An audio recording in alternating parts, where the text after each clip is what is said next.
परीक्षित जी ने जब सुना कि मुझे 7 दिन का शाप मिल गया है, तो वो अपने पुत्र जन्मे जय को सत्ता सौंप करके वो गंगा तट हरिद्वार की तरफ चलने लगे।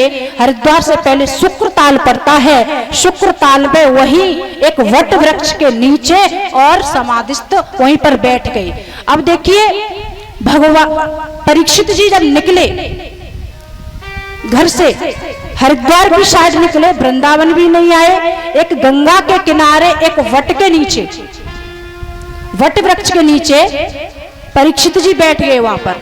जब परीक्षित जी वहां पर बैठे, वट वृक्ष के नीचे क्यों बैठे?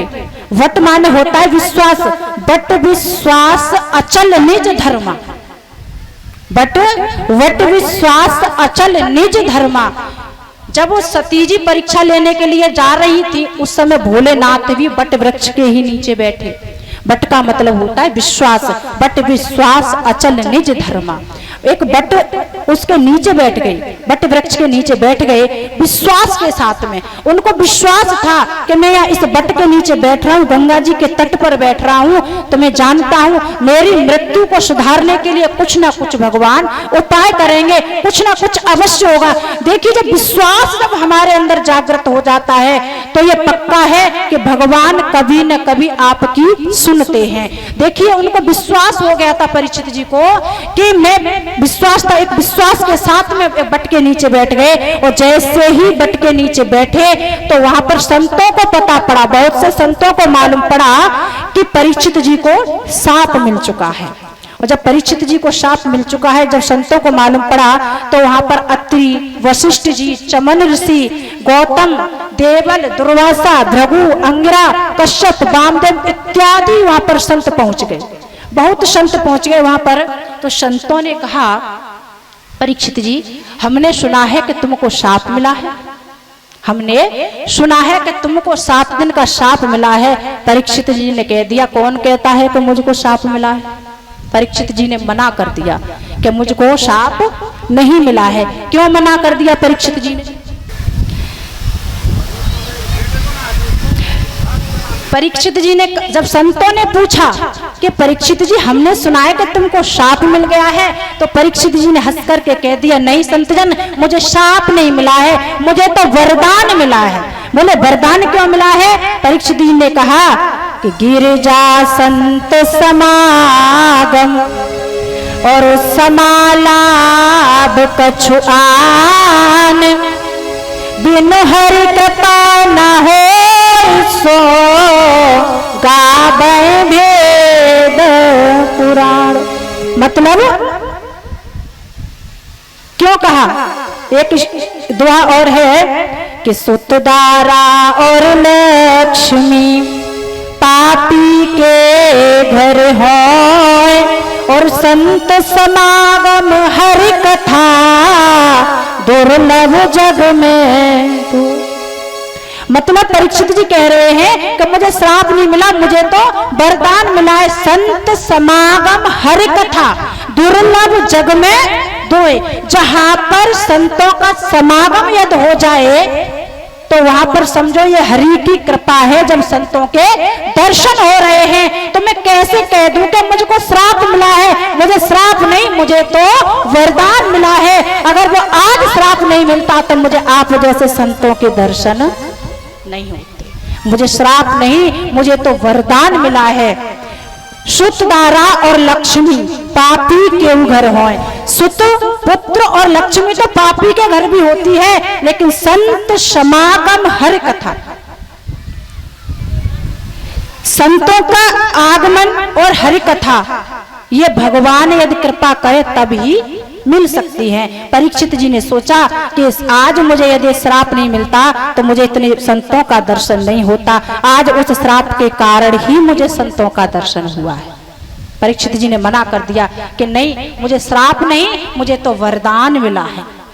लेकिन श्राप को सुन करके ब्रह्मा पुत्र वशिष्ठ जी आए, वशिष्ठ मुनि वहां पर आए, और वशिष्ठ जी के पुत्र थे शक्ति, वो भी वहां पर आए। शक्ति के पुत्र थे पाराशर, वो भी वहां पर आए, और पाराशर के पुत्र थे वेद व्यास, वो भी वहां पर आए। सबने कहा कि परीक्षित, हमने सुना है कि तुमको श्राप मिला है, लेकिन परीक्षित मना करते, नहीं, मुझे श्राप नहीं मिला है। मार्कंडेय मुनि जी वहां पर आए। मार्कंडेय मुनि जी वहां पर, उनके तो जीवन में 10 बार इंद्र बदल चुके हैं, वो भी वहां पर बैठे थे मार्कंडेय मुनि जी। लेकिन परीक्षित से जब कहा कि तुमको 7 दिन में शाप मिला है, तो परीक्षित ने कहा शाप तो नहीं, मुझे वरदान मिला है, लेकिन आप बस मुझे इतना बता दीजिए कि जल्दी मरने वाले व्यक्ति को क्या करना चाहिए। जल्दी मरने वाले व्यक्ति को क्या करना चाहिए। लेकिन भगवान के भक्तों, जितने भी बड़े बड़े संत आए थे ना, अत्रि सब आए थे, वशिष्ठ, चमन, गौतम, जितने भी संत आए थे ना, किसी ने यह समझौता नहीं कर पाया था कि जल्दी मरने वाले व्यक्ति को क्या करना चाहिए। किसी ने समझौता नहीं कर पाया, किसी की समझ में नहीं आई कि जल्दी मरने वाले व्यक्ति को क्या करना चाहिए। लेकिन सबके देखते देखते 16 वर्षीय व्यास पुत्र सुखदेव जी उस सभा में पधारे। बोलिए सुखदेव भगवान की। जब सुखदेव जी वहां पर पधारे हैं, तो सुखदेव जी को आते देखकर परीक्षित जी का तो खुशी का कोई अपार ही नहीं रहा। परीक्षित बहुत खुश होने लगे। देखिए, जब सुखदेव जी आए उस सभा में, तो सुखदेव जी के साथ में कोई शिष्य मंडली नहीं थी, बिल्कुल अवधूत वेश में थे। अवधूत वेश था उनका, सुखदेव जी का अवधूत वेश में, चमकता हुआ चेहरा है, अवधूत वेश है। और उस सभा में जब आए, तो जितने भी ऋषि थे उनको देख करके सब खड़े हो गए। सुखदेव जी को देख कर, जब इतना बड़ा संत आए तो कितनी खुशी अपार होगी। परीक्षित जी का तो खुशी का कोई ठिकाना नहीं रहा, और देख करके सुखदेव जी को बड़े प्रसन्न हो गए परीक्षित जी। परीक्षित जी सुखदेव जी से कहा, संतों ने इशारा किया परीक्षित जी को कि जो कुछ पूछना है जल्दी पूछ लो। सुखदेव जी ज्यादा टिकने वाले नहीं हैं, जो कुछ पूछना है जल्दी पूछ लो। सुखदेव जी तो आ चुके हैं। और जैसे ही कहा संतों ने, तो सुखदेव परीक्षित जी ने एक ही प्रश्न किया। परीक्षित जी ने कहा कि बस आप मुझे इतना बता दो, अतः पृच्छामि संसिदं योगिना परम गुरुं पुरुषस्येह यत् कार्य म्रियमाणस्य सर्वदा। परीक्षित जी ने क्या कहा? परीक्षित जी ने कहा था कि भगवान मुझे बस इतना बता दीजिए, म्रियमाणस्य सर्वथा। परीक्षित जी ने सुखदेव जी से कहा कि इतना बता दीजिए, मरण धर्मा व्यक्ति को क्या करना चाहिए। मरण धर्मा व्यक्ति को क्या करना चाहिए। परीक्षित जी ने यह नहीं कहा था कि मुझे श्राप मिला है तो मुझे क्या करना चाहिए। परीक्षित जी ने सुखदेव जी से यह प्रश्न किया था कि म्रियमाणस्य सर्वथा, जो मरण धर्मा व्यक्ति है उसको क्या करना चाहिए। और हम और आप होते तो कह देते कि ये बताओ हमको ये कष्ट है, हमें क्या करना चाहिए। लेकिन परीक्षित जी ने अपने लिए नहीं, परीक्षित जी ने समस्त संसार के लिए, समस्त लोगों के लिए दिया था, म्रियमाणं सर्वदा। मतलब जो मरण धर्मा जो व्यक्ति है उनको क्या करना चाहिए। ये नहीं कहा कि मुझे 7 दिन का श्राप मिला है मुझे क्या करना चाहिए। बोले म्रियमाणं सर्वदा, जो मरणा धर्मा जो व्यक्ति है उनको क्या करना चाहिए। और एक और बात बता दूं भक्तों, मरण धर्मा हम सब हैं, हम सब ही मरण धर्माए। एक ना एक दिन हम सबको जाना है या नहीं जाना है, बताओ।